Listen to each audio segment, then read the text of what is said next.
माफ करवा लिया। क्या? तुम पोस्टिंग ऑर्डर ले आना, मैं रजिस्ट्रार ऑफ मैरिज को बुला लूंगी। तुम मुझे अटैच कर लेना, मैं तुम्हें अटैच कर लूंगी। तुम्हें मेरे घर की प्रॉब्लम से कोई मतलब नहीं है? बिल्कुल बुद्धू हो, ढंग के इन्फॉर्मर भी नहीं बन सकते। नारकोटिक्स डिवीजन एक स्पेशल फोर्स बना रहा है जो नशीली दवा स्मगल करने वाले पर छापा मारेगा। अगर कुछ नहीं करे तो आजा, कुछ खबर देनी है तुम्हें। उसमें फिजिकल इंजरी भी हो सकती है, इसीलिए तुमको अलग रखा गया। अलग मत रखिए सर, नेचर ने औरतों को अलग नहीं रखा, आप ही मत रखिए। What?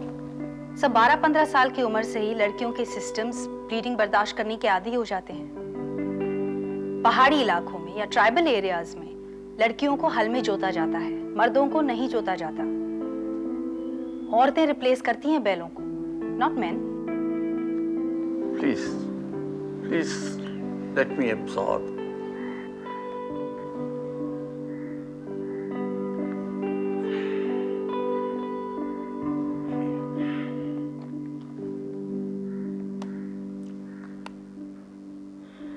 हेलो, देखो मिस अमिता मित्तल को उस लिस्ट में शामिल कर लो, स्पेशल टास्क फोर्स में। यस, हाँ।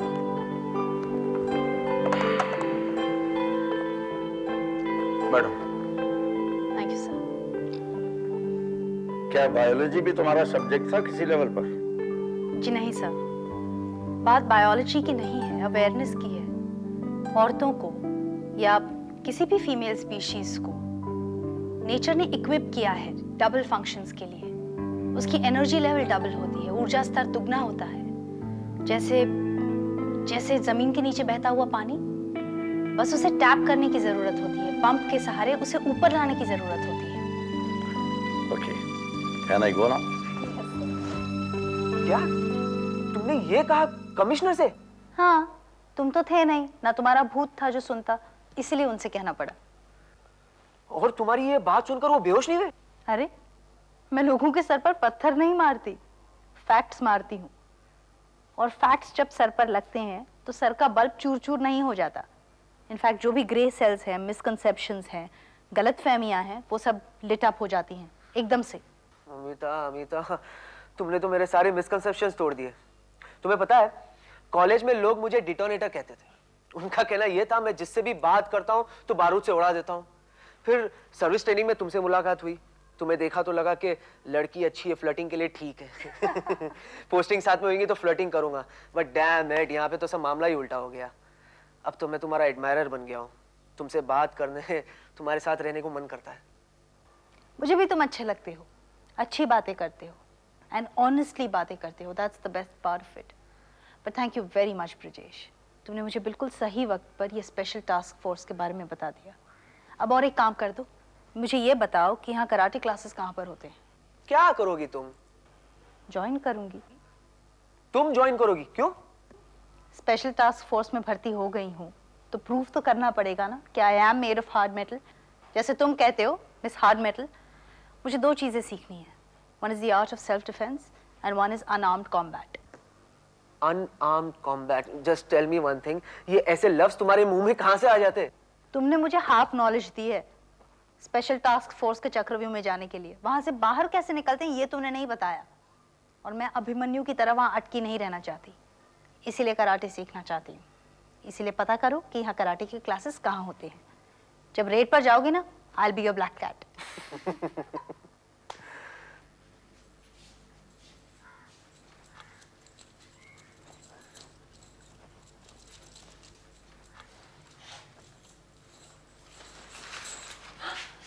किधर को गए आप? बताकर तो गया था पार्टी की मीटिंग में जा रहा हूँ। लेकिन इतनी देर काहे को लगाई आपने? इतनी देर? भाई इंतजार में है कि परेशान है, वरना वक्त इतनी तेज तो नहीं भागता है तुम्हारे लिए। पानी पिलाओ, अच्छा बाद में बात करेंगे। अच्छा मतलब पानी भी तैयार है? पानी पीते ही मेरी खबर लो और फिर मुझे कोसो। नको, कोसना नहीं ना आपको। आबिद मियां शमा आई थी, फेल हो गई। ये तो हाफ ईयरली एग्जाम्स थे ना छमाही। हाँ, उन्हीं दोनों पर्चों में तो फेल हुई ना, लेकिन कॉलेज से इसीलिए इधर को आई, घर नहीं गई। हमारे यहाँ आई ये जताने के वास्ते कि हमारी वजह से फेल हुई शमा। तो आपको बहन से शिकायत नहीं है, गिला है? हाँ है। काय को इधर को आई? घर काय को क्यों नहीं गई? उधर से खबर पहुंचा देती ना कि मैं फेल हुई 2 पर्चों में, लेकिन इधर को आई। आपके वास्ते बैठी रही। मैं बोली आप पार्टी के काम से गए, देर को लौटेंगे। आपको भी जताना चाहती थी कि आपकी वजह से फेल हुई। आप तो हमारी वजह से कभी फेल नहीं हुई। इसका मतलब आपसे ज्यादा आपकी बहन हमसे मोहब्बत करती है। मतलब साली आधी घरवाली वाली कहावत गलत नहीं है। अल्लाह, किस खाल के बने आप? आप पे कोई इल्जाम लगा रहा है, आपको कुछ फर्क नहीं पड़ता? अरे हम तो हैं इल्जाम लगाकर निकाले जाने वाले। पहले जन्नत में रहते थे, तुम्हारे जैसे कहने पर हमने फल खा लिया तो जमीन पर फेंक दिया। वो जताने नहीं आई थी, वो सिर्फ किसी मरते कंधे पर सर रखकर रोने के लिए आई थी। उसका अपना रहा नहीं, और जो मिल रहा है उसे वो अपना नहीं रही। मैं अकेला रह गया हूँ तो मेरे कंधे पर सर रखकर रोना चाहती हूँ। आपको इतनी जलन क्यों हो रही है इस बात की? मेरे को जलन अक्को हो रही। हाँ, बहन हूँ उसकी। बुरा वक्त आया मेरे पे, नर्सिंग होम में रही मेरे साथ, कॉलेज नहीं जा पाई। इसमें एहसान जताने की कौन सी बात है ना? वो एहसान नहीं जता रही थी। ये आपका दिल है, आपका दिमाग है जो सच्चाई जता रहा है कि आपकी वजह से कॉलेज नहीं जा सकी इसलिए फेल हो। तो आप इस बात को मान लो, कबूल कर लो, उसको राहत मिलेगी, आपको अच्छा लगेगा। ये कहा आपने आपस से? क्यों, क्या हुआ? एकदम जालिम हैं आप। एक्सरे की तरह आदमी की चोरी पकड़ लेते हैं और उसके हाथ में एक्सरे की प्लेट देकर कहते हैं ये रही तेरी बीमारी, देख ले। तुम्हारे अंदर भी कोई बीमारी है? बिल्कुल है। रिजल्ट देखने के बाद अपने घर जाने के बजाय आपके घर गई तो दिमाग में साफ नहीं था, पर था जरूर कि आपको एहसास दिलाऊं कि फेल आपकी वजह से हुई हूँ। यानी अब तुम अपने ऊपर हंस लेती हो। हाँ, अपने दिल का चोर नजर आने लगा है। तो एक काम करो, जो सब्जेक्ट तुम नहीं पढ़ पाई हो नर्सिंग होम आने की वजह से, उन्हें पढ़ डालो। मैं खालिद को भेज देता हूँ। हाँ। क्या? हाँ, लॉ डिफिकल्ट सब्जेक्ट है। अब जो खुद नहीं पढ़ सकी हो जो सब्जेक्ट्स, वो किसी और से पढ़ना पड़ेंगे ना। खालिद ने अभी किया है BLLB, तो तुम्हें पढ़ा देंगे। आबिद साहब, आपको एहसास है आप क्या कह रहे हैं? हाँ, खालिद मेरे बहुत करीब है, मैं उससे जो चाहूँ कह सकता हूँ। और मुझे और कोई ट्यूटर तो नजर नहीं आ रहा जो तुम्हें इतनी ईमानदारी से पढ़ा सके। मैं किसी से पढ़ूं ना पढ़ूं, उससे नहीं पढ़ूंगी। शमा, मैं जानता हूँ तुम्हें जिद है। जिद ताकत की निशानी होती है, लेकिन बेवजह जिद कमजोरी की निशानी होती है। मैंने उसे पढ़ाने के लिए कहा तो तुम क्यों डरी? तुम नर्सिंग होम में देख चुकी हो, वो अपनी हद जानता है और तुमने उसकी हद दिखा भी दी। लेकिन फिर भी मैं उसे नहीं पढ़ूंगी। शमा, तुम्हें वकील बनना है, तुम्हें मुकदमा लड़ना है, और लड़ाई लड़ने के लिए किसी की मदद देना गलत नहीं होता है। जो आदमी बिना तुम्हारे कहे तुम्हारे सामने आकर खड़ा हो जाता है अपनी गलती मानकर और कहता है मेरी कोई शर्त नहीं है। लेकिन आपको क्या है कि आप बार-बार... देखो शमा, घर में एक ऐसा आदमी होना जरूरी है जो पहले से बता सके क्या बात होने वाली है। खालिद हमारे खानदान का हिस्सा हो चुका है। तुम उसे अलग रखोगी, हम उसे अलग नहीं रख सकेंगे। घर के हालात सुधारने के लिए खालिद की मदद लेना जरूरी है। तुम उससे मदद ना मांगो, न तुम उससे कुछ कहो। जो कहना है हम कहेंगे। रही एहसान की बात, खालिद का हम पर एहसान नहीं होगा, हमारा उस पर एहसान होगा। ये तुम भी जानती हो, मैं भी जानता हूँ। हमारे सिवा इस बात को कोई नहीं जानता।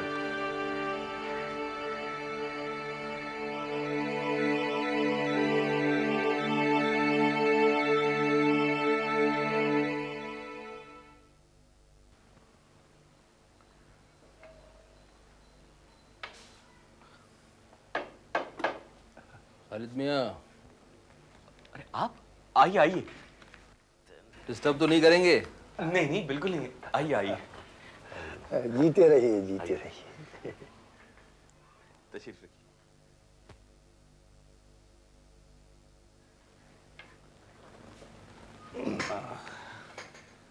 घर में सब खैरियत से हैं? जी, अल्लाह का फजल।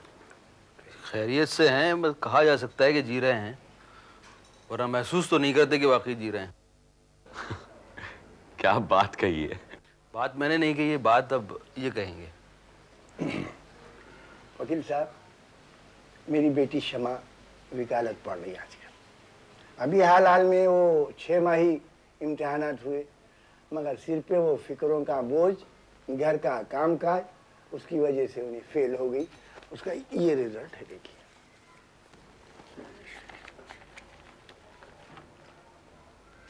ओह हाँ, जिन पेपर्स में ये फेल हुई हैं ये हैं ही ऐसे। अगर किसी वजह से क्लासेस अटेंड ना की जाए तो सेल्फ स्टडी से कमी पूरी नहीं होती। वही अर्ज कर रहा था, अगर आप उसको पढ़ाए तो बड़ी मेहरबानी होगी। जी मैं नहीं, मेरे को मालूम है आप मसरूफ आदमी हैं, मगर आप जब भी आपको फुर्सत मिले आप तशरीफ लाइए, उसको पढ़ा दीजिए, समझा दीजिए, मैं आपके हक में दुआ दूँ। ये बात मैंने इनसे कही है, मैं इनको लेकर आया हूँ। लेकिन मैं खालिद में पैसों के लेन देन की बात नहीं है। शमा ने अपने सामने एक गोल रखा है, वो वकील बनना चाहती है और मैं नहीं चाहता हूँ कि 1 साल और देर हो उस गोल पे। अब जो कमी रह गई है वो इस तरह से पूरी हो जाए। वो मान गई? वो नहीं मानी, उन्हें ये ख्याल ही पसंद नहीं आया, लेकिन हमें आया इसलिए हम आए। वकील साहब, मेरी बेटी बड़ी सादतमंद, बहुत अच्छी बेटी, बहुत प्यारी बेटी, मगर उसके ऐसे नाकामियां हुए, उसके सर पे ऐसे पहाड़ टूटे गम के कि उसकी तबीयत ही बदल गई। नहीं तो उन्हें ऐसी नहीं थी जैसा आप उसको अदालत में देखे या दूसरे वक्त आप आके घर में मुलाहिजा फरमाए, वैसी नहीं थी उन्हें। और अब तो ऐसी जिद्दी हो गई है, किसी बात पर आ जाती तो अड़ जाती, बस घर में अम्मा को पोंछ के फेंक दी, बाबा को पोंछ के फेंक दी, बस किसी की सुनती है उन्हें तो वो आबिद है, बस और किसी की नहीं सुनती। ठीक है, मैं 2-3 बार हफ्ते में आ सकता हूँ। हाँ, आप आइए और पढ़ा कर चले जाइए। वो आपकी बात नहीं सुनती है, पसंद नहीं करती है, आप परवाह मत कीजिए। क्यों, कुछ स्टूडेंट्स होते हैं जो अपने टीचर को पसंद नहीं करते, लेकिन टीचर आता है अपनी क्लास लेकर चला जाता है। आप हमारे कहने से आइए और पढ़ा कर चले जाइए। ऐसा है वकील साहब, उन्हें नाशाइस्ता किस्म की बच्ची नहीं है, मैं आपको यकीन दिला रहा हूँ, बहुत अच्छी बच्ची है। अब्बू जी, शमा को इन्हें बेअदब समझने दीजिए, इनके लिए आसान रहेगा और हमें भी माफी मांगने की जरूरत नहीं पड़ेगी। खालिद भी मेरे इलाज के वक्त शमा की पढ़ाई का खर्चा हुआ है, तो मैं चाहता हूँ कि आप जब उसे पढ़ाएं तो ये सोचकर पढ़ाएं कि मेरी वजह से जो काम बिगड़ गया था उसे आप संभालेंगे। चलें? वकील साहब, ये टेलीफोन नंबर है, आप जब भी तशरीफ लाए जरा टेलीफोन करके तशरीफ लाइए। जी बहुत बहुत शुक्रिया। आप तशरीफ रखिए।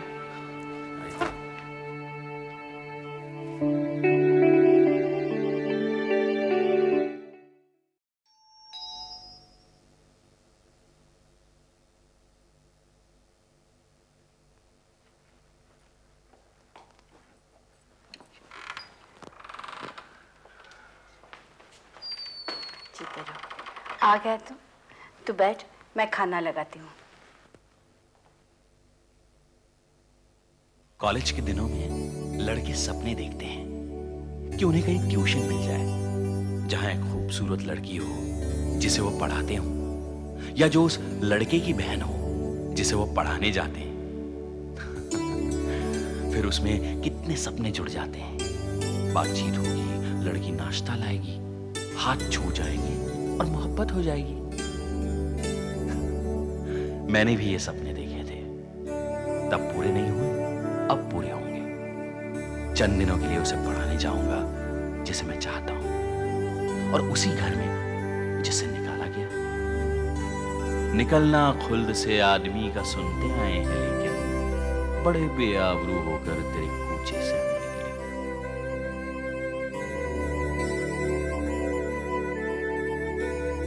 उसने मुझे 2 बार घर से निकाला और कल वहां फिर जाऊंगा। क्या होगा? वो होगी, मैं हूंगा, पर दुश्मनी भी होगी कि मैंने उसे तबाह कर दिया। मैं उसे पढ़ाऊंगा, वो पढ़ लेगी, पर क्या समझ सकेगी कि गो मैं रहा रही में सितम, हाय रोजगार, लेकिन तेरे ख्याल से गाफिल नहीं रहा। मैंने उसके खिलाफ मुकदमा लड़ा, लेकिन मैं उसे भूला नहीं। मगर क्या वो अपने अंदर की कड़वाहट को भूल जाएगी जब मैं उसे पढ़ाने बैठूंगा? मेरे मौला, जैसे हम अक्सर भूल जाते हैं वो भी भूल जाए, ताकि जो रास्ता खुला है खुला रहे और पढ़ाई खत्म होने पर भी हम मिलते रहें, कभी किसी बहाने कभी किसी बहाने।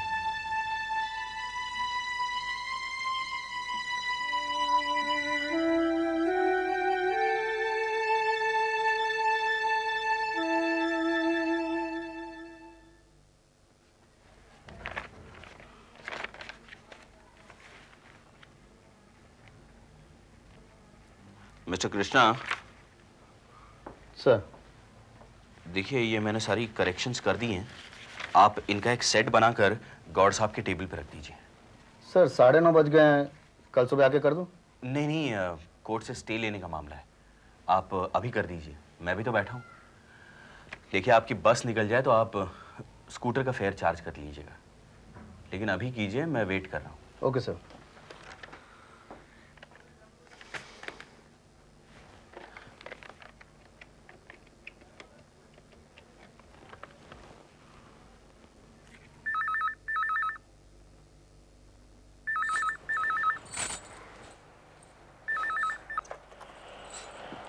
हेलो जी, साबिर अली साहब का घर है? जी, क्या मैं उनसे बात कर सकता हूँ? बाहर गए हैं। अच्छा, तो शमा बेगम हैं? जी हैं। क्या उन्हें बुला सकती हैं आप? आप कौन सा बोल रहे? जी, मैं खालिद बोल रहा हूँ। अच्छा जी, अस्सलाम वालेकुम।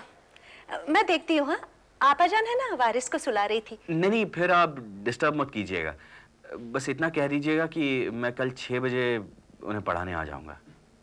जी, खुदा हाफिज। खुदा हाफिज।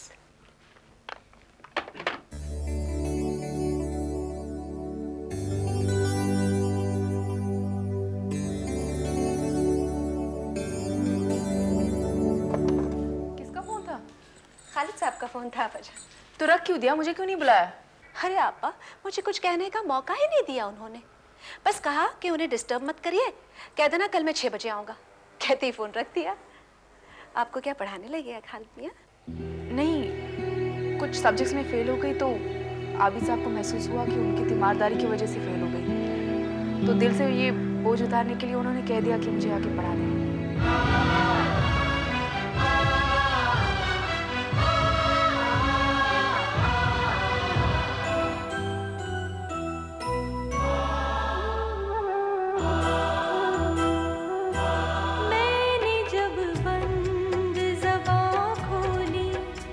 जो लोग मिले